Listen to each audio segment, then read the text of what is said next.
My name is Stephen Rooker from California. I live beside a sacred mountain, Mount Shasta. I think that it has special power. You also have lived near mountains, yes? Could you tell me if a mountain has a spirit or a soul? Actually, soul is pure consciousness and omnipresent. So mountain must have soul. It has soul. But the soul in you and the soul in the mountain has little difference. Difference is here that you have senses developed. You have vital power developed. You have articulation and expression.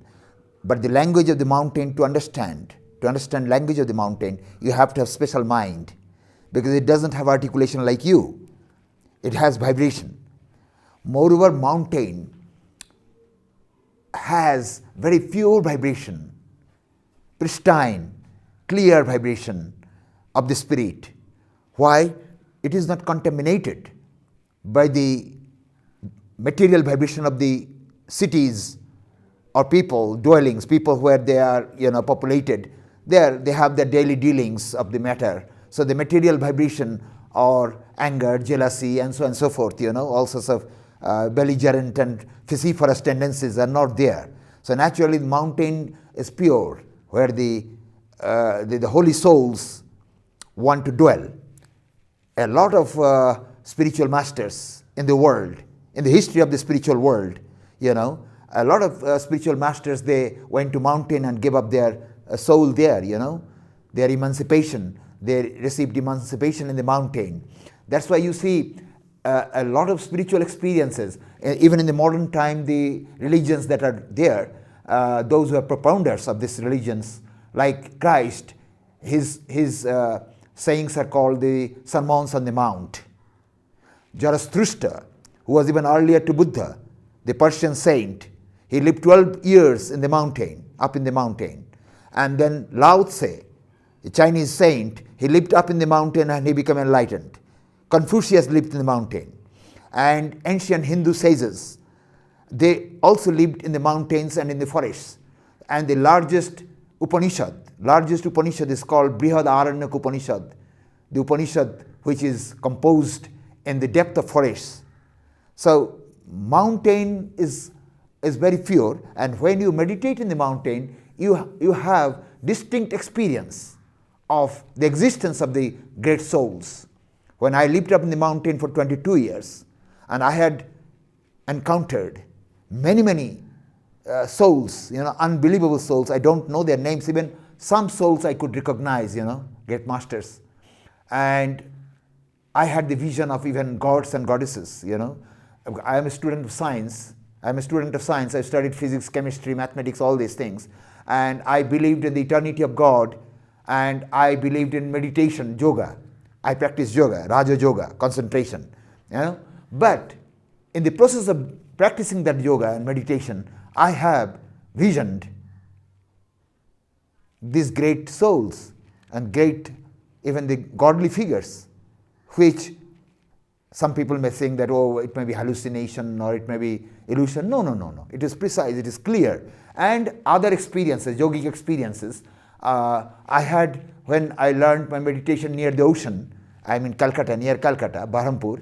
I had emotion, spiritual emotion. But when I went in the mountain and stayed there with devotion and dedication, working hard, and I had superior experiences of light, of cosmic sound, the chime, and multi-dimensional experiences of spirituality.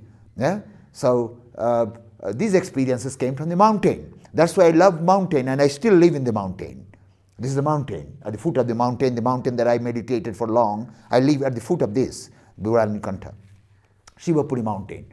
So the mountain people like, it is because people are burdened. They're burdened with the worldly thoughts because they are not born for that purpose. Men are not born here for all material purpose, Material things are needed for material existence. But he has his mental existence, he has his intellectual existence, and over and above, he has the spiritual existence, which is free from all suffering. all physical suffering, natural suffering, and spiritual suffering called tensions, tension of the mind. So a lot of people are suffering in this world from tensions. And if they go out of this daily go of life and to some seclusion, to, you can say, retreat to the mountains and stay for some days and contemplate, I think they can get rid of these tensions. With the mountains vibration is very helpful. It's very helpful. Sometimes I believe more than temples. Temples are also made for that purpose, that where people go and have the feelings of God, feelings of metaphysical, supramental experiences. But mountains bring spiritual experience very fast, mountain areas. That's why probably the Creator has created so many mountains everywhere in the world.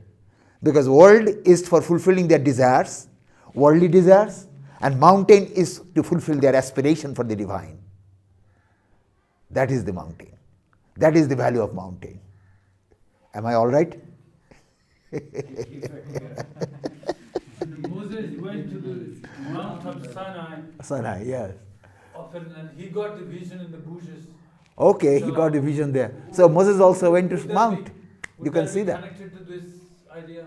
Yes, sure, sure. My request. Sure. Not only that, almost all. Right. Muhammad, he went to a mountain in a cave. Yeah.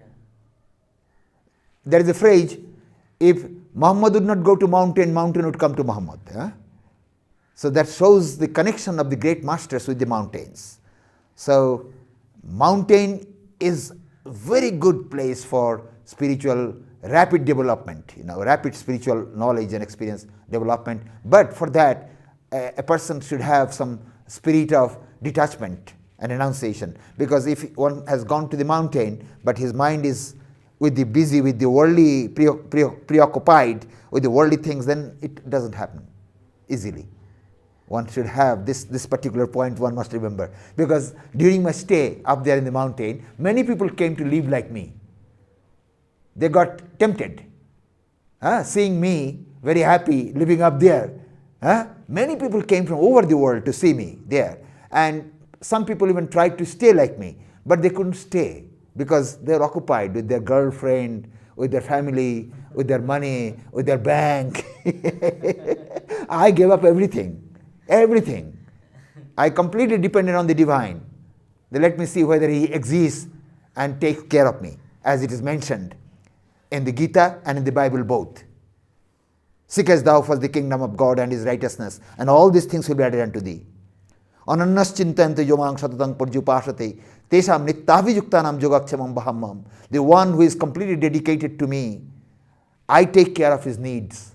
I take care of what he is to, what to secure for him and what to give to him. And that is all proved during the years of my stay at mountains. That is all proved.